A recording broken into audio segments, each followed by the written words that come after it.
Baik, yang pertama, terima kasih kepada Bapak Lalu Spartin atas waktu dan tempat yang telah diberikan kepada saya untuk bisa presentasi pada hari ini. Bismillahirrahmanirrahim. Assalamualaikum warahmatullahi wabarakatuh.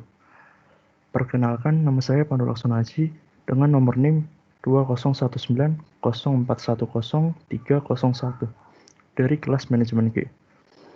Kali ini saya akan mempresentasikan tentang pengorganisasian dan revisi pesan bisnis.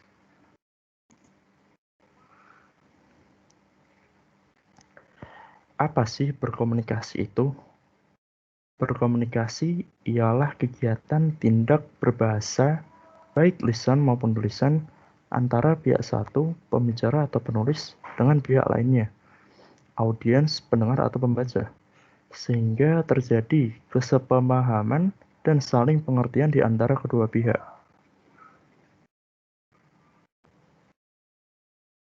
Kemudian, komunikasi melalui surat. Maksudnya, berkomunikasi melalui surat termasuk berkomunikasi tidak langsung, dikarenakan antara pihak yang berkomunikasi tidak saling bertatapan atau bertemu, dan melalui perantara media surat.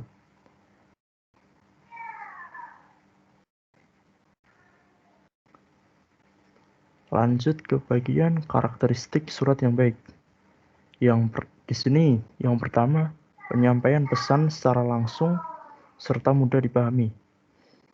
Di sini maksudnya kita harus menyampaikan pesan itu secara to the point agar audiens tuh paham langsung ke inti pembicaraannya dan menggunakan bahasa yang mudah dipahami. Yang kedua, penulisan format yang tepat. Di sini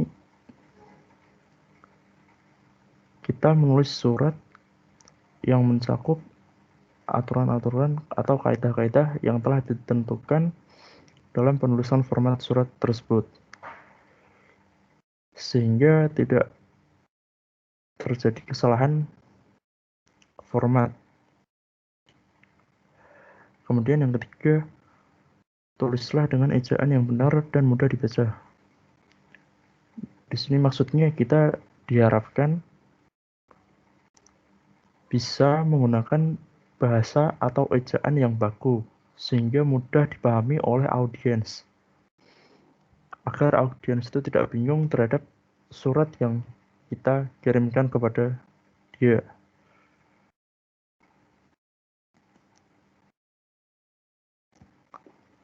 Lanjut ke bagian direct request. Direct request itu apa sih?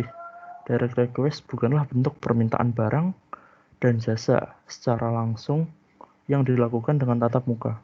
Namun, direct request adalah suatu kegiatan yang dilakukan oleh seseorang atau suatu organisasi, bisnis maupun non-bisnis, kepada pihak lain, individu atau organisasi untuk meminta berbagai informasi penting dengan segera dengan menggunakan berbagai media komunikasi yang ada.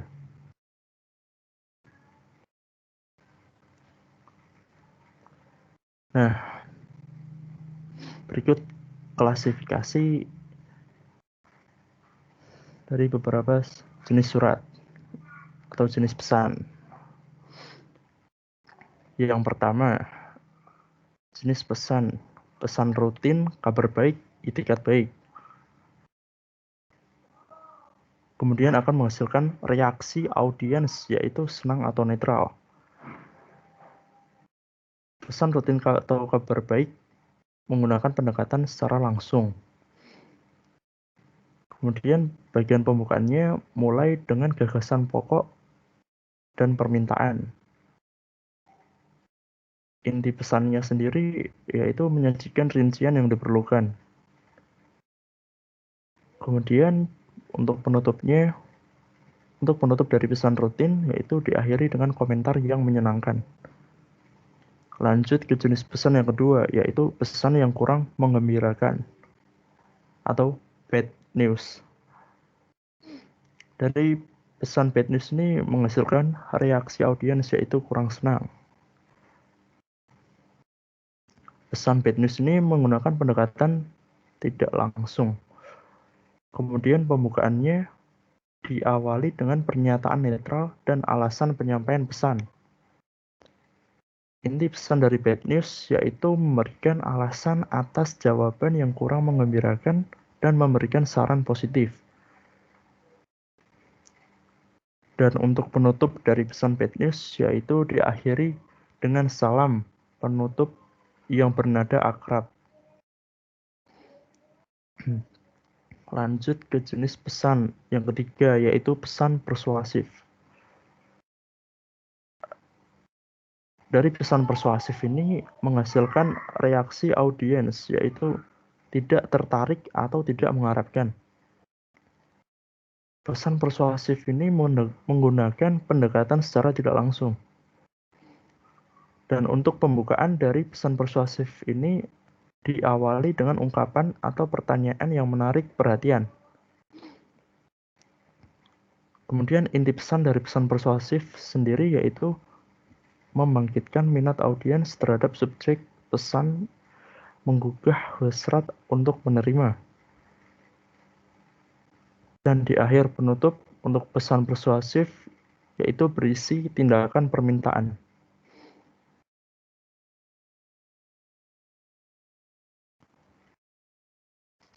Lanjut ke bagian pesan rutin good news dan goodwill. Apa sih good news dan goodwill itu? Yang dimaksud dengan pesan-pesan rutin adalah pesan-pesan yang rutin terjadi dalam suatu perusahaan yang perlu dilakukan atau dijawab secepatnya. Pesan-pesan good news dan goodwill adalah pesan-pesan bisnis yang memberikan kesan positif dan menyenangkan kepada pihak lain.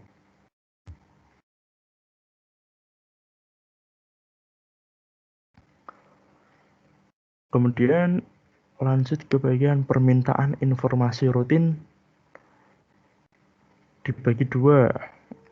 Yang pertama, permintaan di dalam organisasi, dan yang kedua, permintaan keluar organisasi. Maksud dari permintaan di dalam organisasi yaitu menghasilkan memo. Dari memo sendiri mempunyai beberapa kelebihan, yaitu memberikan suatu catatan permanen. Yang kedua, menghemat waktu dan pertanyaan. Yang ketiga, menunjukkan apa yang benar-benar diinginkan untuk dilakukan. Kemudian permintaan keluar organisasi. Maksudnya meminta informasi produk baru, buku-buku terbaru, keinginan untuk berlangganan koran, majalah, dan lain-lain. Sehingga dua jenis permintaan ini berbeda.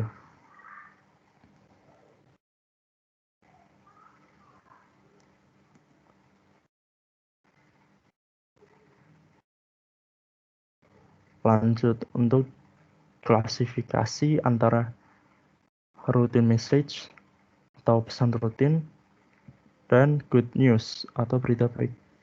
Untuk pesan rutin sendiri dari pembukanya mulai dari pembukanya yaitu pernyataan ide pokok atau main.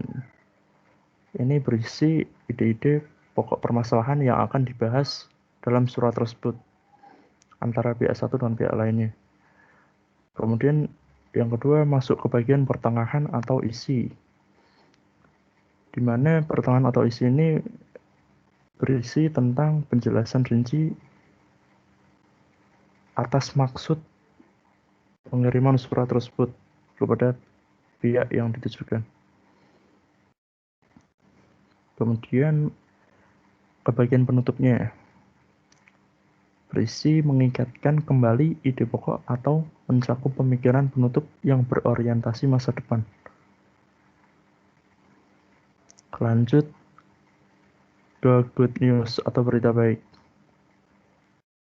Mulai dari pembukanya, yaitu berisi tentang pernyataan good news atau pernyataan kabar baik yang bisa menghasilkan reaksi audiens sehingga audiens tersebut bisa menghasilkan reaksi yang menggembirakan. Kemudian yang kedua, masuk ke bagian pertengahan atau isi. Di bagian pertengahan atau isi ini sama dengan pesan rutin, yaitu berisi tentang penjelasan rinci surat tersebut atau tujuan dikirimkannya pesan tersebut kepada pihak yang ditujukan. Kemudian yang ketiga, penutup, yang berisi mengingatkan kembali good news atau mencakup pemikiran penutup yang berorientasi masa depan. Bedanya dengan pesan rutin yaitu kalau pesan rutin mengingatkan kembali terhadap ide pokok, sedangkan untuk good news mengingatkan kembali untuk kabar baik dalam surat tersebut.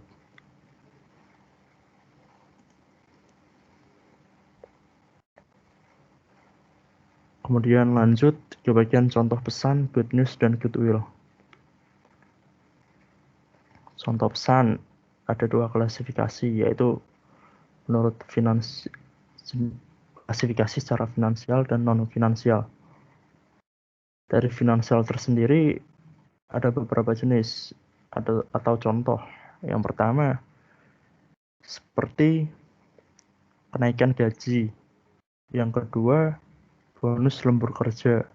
Yang ketiga, insentif. Yang keempat, THR. Yang kelima, kredit bunga sangat ringan. Dan untuk contoh non-finansialnya, yang pertama, promosi jabatan. Yang kedua, tanda penghargaan. Yang ketiga, fasilitas kendaraan atau perumahan. Yang keempat, proposal atau usulan suatu proyek yang diterima. Jadi dari kedua klasifikasi ini memang terdapat perbedaan, baik secara internal maupun eksternal.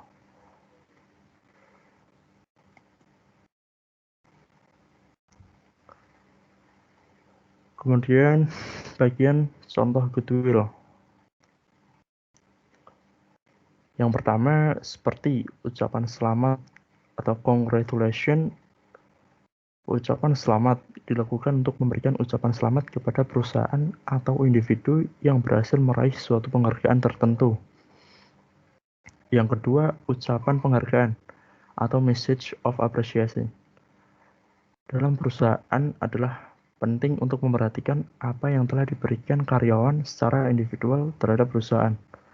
Siapapun yang secara khusus membantu Anda atau organisasi Anda harus menerima ucapan terima kasih secara tertulis.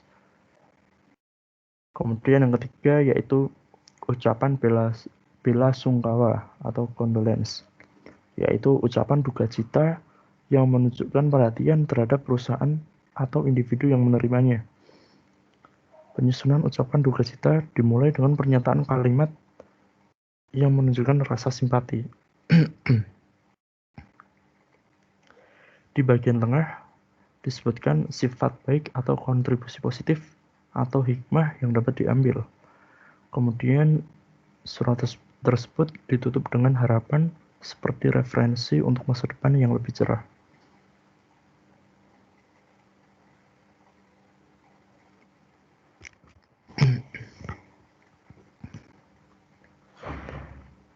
Lanjut untuk contoh pernyataan goodwill.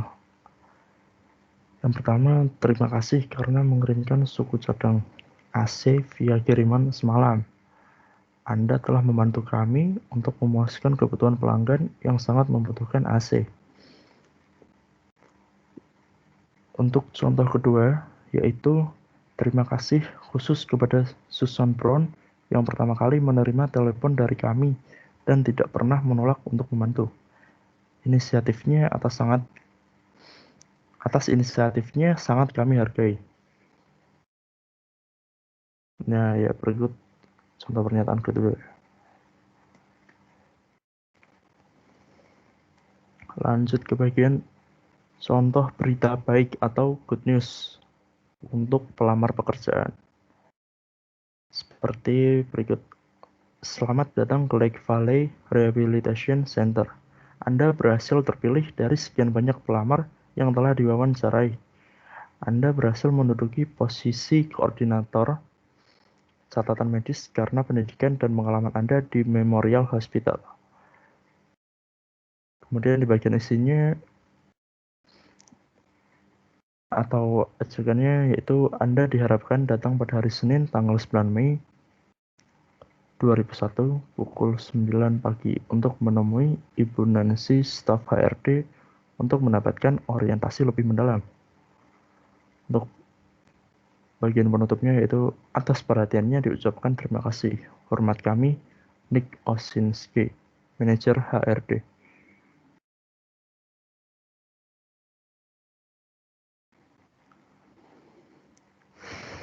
Kemudian kita memasuki bagian tentang bad news atau pesan yang membawakan kabar buruk. Mulai dari yang pertama, strategi pengorganisasian pesan bad news. Strategi yang pertama yaitu menciptakan audience center tone.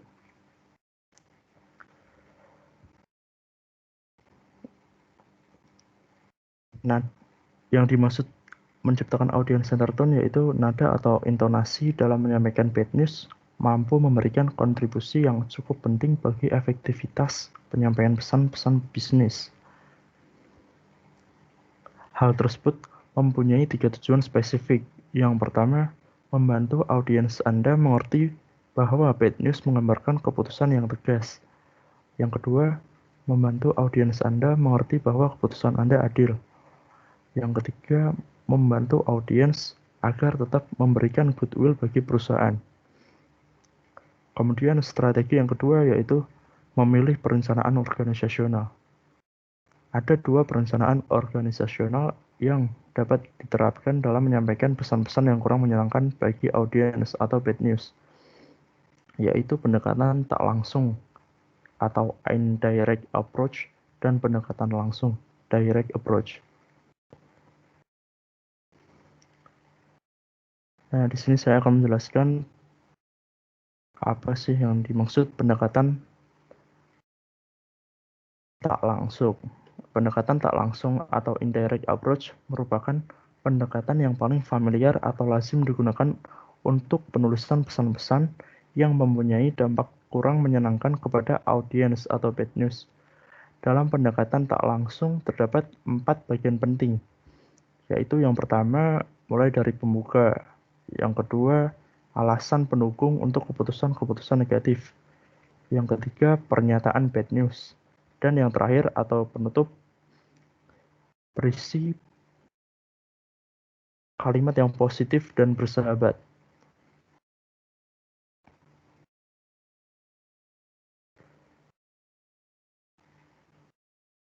Kemudian pendekatan langsung. Walaupun relatif jarang digunakan, pendekatan ini memiliki suatu keuntungan, yaitu audiens hanya memerlukan waktu yang relatif singkat untuk sampai pada ide pokoknya, yaitu bad news.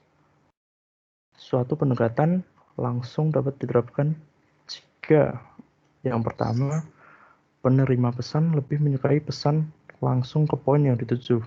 Yang kedua, pesan tersebut mempunyai pengaruh yang kecil terhadap si penerima pesan.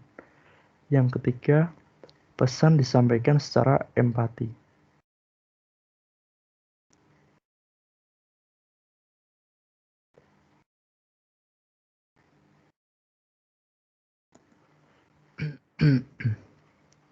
Lanjut ke bagian B, yaitu mengkomunikasikan informasi dan jawaban negatif.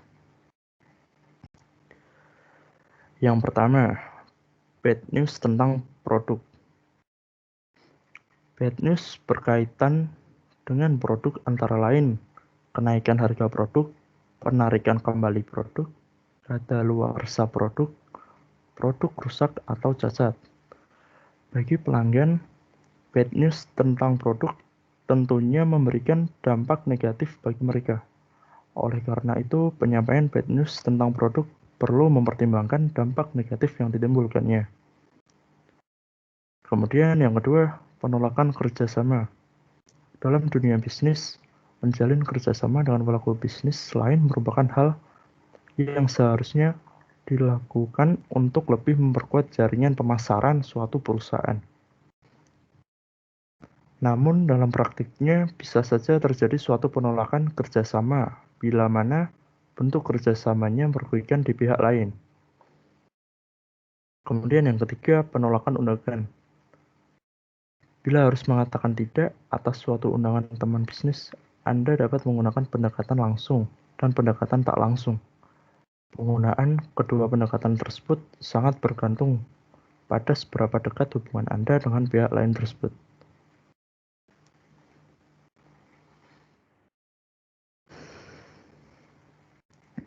Lanjut ke bagian penyampaian bad news ke pelanggan. Ketika Anda ingin menyampaikan pesan bad news kepada pelanggan atau calon pelanggan Anda, perlu diperhatikan bagaimana menjaga pembaca Anda tetap merasa baik dan dapat meneruskan hubungan bisnis di kemudian hari. Oleh karena itu, ada 3 hal yang perlu mendapat perhatian. Yang pertama, tetap bekerja sebaik mungkin menuju kepada terwujudnya suatu penjualan ulang atau resell. Yang kedua, tetap menjaga instruksi atau informasi tambahan sejelas mungkin. Yang ketiga, tetap optimis, percaya diri sehingga pembaca Anda tidak kehilangan minat.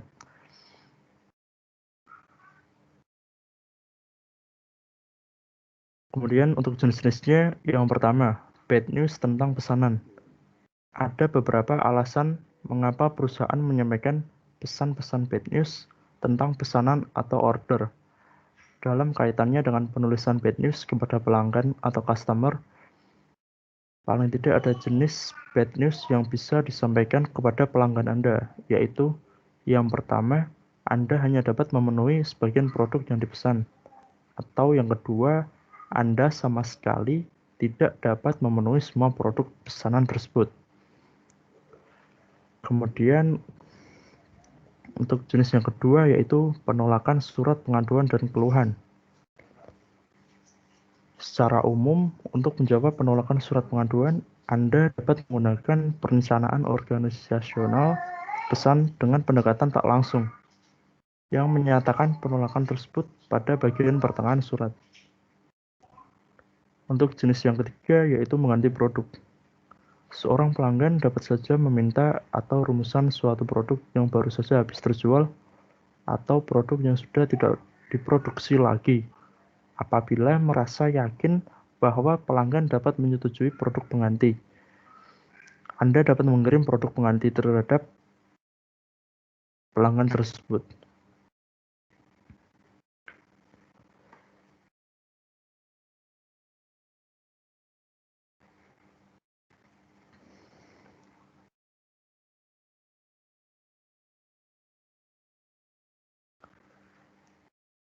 Kemudian kita memasuki bagian pesan persuasif atau persuasive message.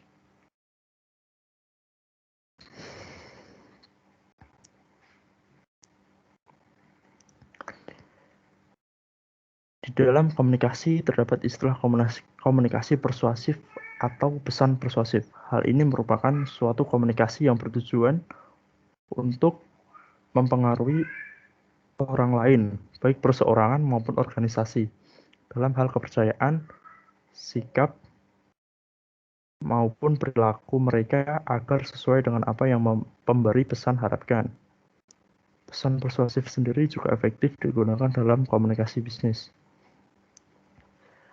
Untuk penjelasan lebih dalamnya yaitu persuasif merupakan suatu usaha untuk mengubah sikap, kepercayaan, atau tindakan audiens untuk mencapai suatu tujuan.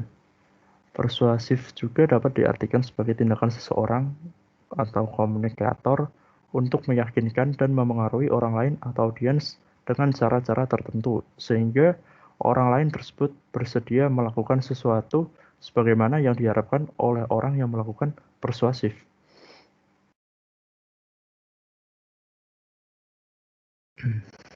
Lanjut ke bagian urutan proses perencanaan pesan persuasif.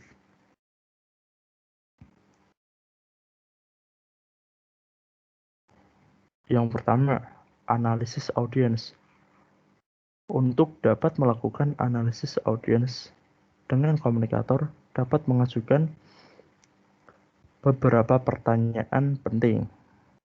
Kemudian urutan yang kedua yaitu pertimbangan perbedaan budaya.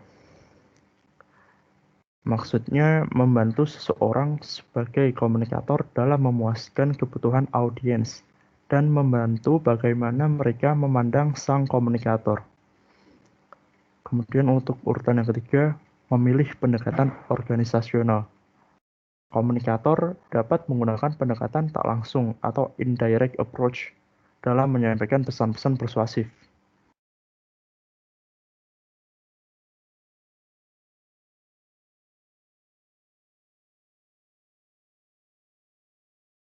Lanjut ke bagian mengembangkan pesan persuasif. Ada 4 poin. Yang pertama, menetapkan kredibilitas. Kredibilitas ditentukan oleh sejauh tingkat kepercayaan dan reliabilitas yang dimiliki. Kemudian yang kedua, kerangka argumentasi. Kebanyakan pesan persuasif mengikuti rencana organisasional AIDA. Kemudian yang ketiga, memilih daya pikat. Kebanyakan pesan-pesan persuasif menggunakan daya pemikat logika atau logical appeal dan daya pemikat emosional atau emotional appeal untuk melakukan persuasi audiens. Kemudian poin yang keempat yaitu penggunaan bahasa yang baik. Maksudnya penyampaiannya tetap menggunakan bahasa yang baik, jelas, sederhana, dan mudah dipahami.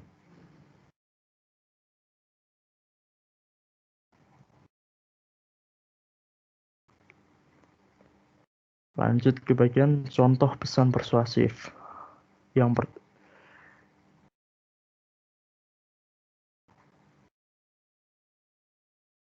Nah, dalam kesempatan kali ini akan dibahas mengenai contoh pesan persuasif dalam komunikasi bisnis. Yaitu yang pertama, pesan penjualan. Contoh yang pertama adalah adanya pesan penjualan di mana di dalam dunia bisnis memang pastinya tidak asing lagi dengan namanya jual beli produk yang diproduksi. Oleh sebab itu, organisasi atau perusahaan akan membuat suatu pesan penjualan, baik itu berupa iklan banner, iklan dalam majalah, maupun yang lainnya untuk mencari laba sebesar-besarnya. Yang dimana bertujuan untuk membujuk atau mempengaruhi pembaca agar membelanjakan uangnya untuk produk yang diproduksi oleh pembuat pesan penjualan tersebut. Dengan demikian, komunikasi yang efektif akan berjalan. Kemudian contoh pesan persuasif yang kedua, yaitu pesan pengumpulan dana. Contoh yang kedua adalah pesan pengumpulan dana, di mana pesan ini juga tidak jauh berbeda dengan pesan penjualan. Pesan pengumpulan dana sendiri biasanya akan dikirimkan atau dibuat oleh organisasi nirlaba yang bertujuan untuk membujuk para pembaca untuk menyumbangkan baik uang maupun waktu mereka kepada orang lain dan juga pada pembuat pesan. Kemudian contoh pesan persuasif yang ketiga yaitu surat penawaran. Surat penawaran juga merupakan contoh surat persuasif dalam komunikasi bisnis, di mana memiliki tujuan yang sama pula, yaitu untuk membuat para pembaca melakukan sesuatu terhadap produk yang ditawarkan.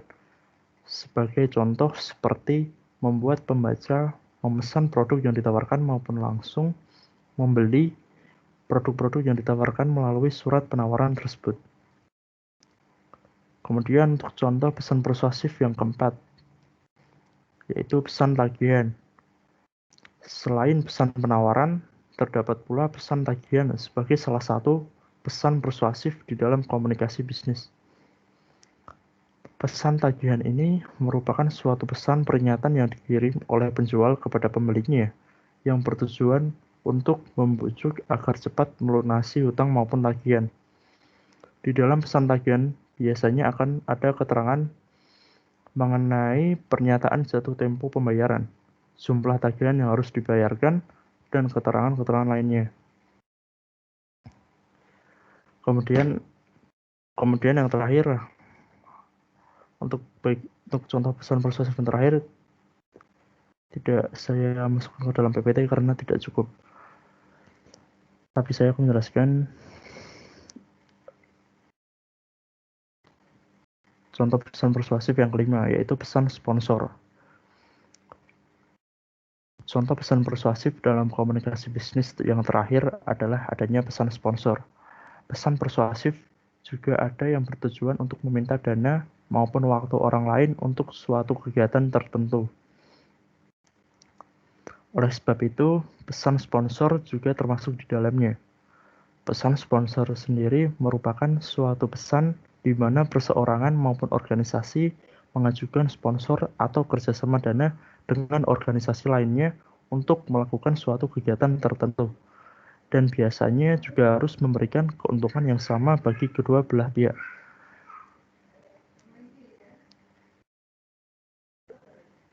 Namun di samping itu ada pula jenis-jenis komunikasi bisnis lain yang perlu Anda ketahui, dan itulah beberapa contoh pesan persuasif dalam komunikasi bisnis, di mana dapat disimpulkan bahwa contoh-contoh pesan persuasif dalam komunikasi bisnis intinya adalah untuk membujuk atau mempengaruhi penerima pesan agar melakukan tindakan sesuai dengan harapan pembuat pesan.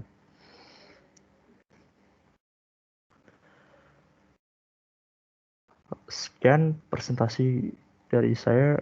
Apabila ada kesalahan, mohon maaf. Wassalamualaikum warahmatullahi wabarakatuh.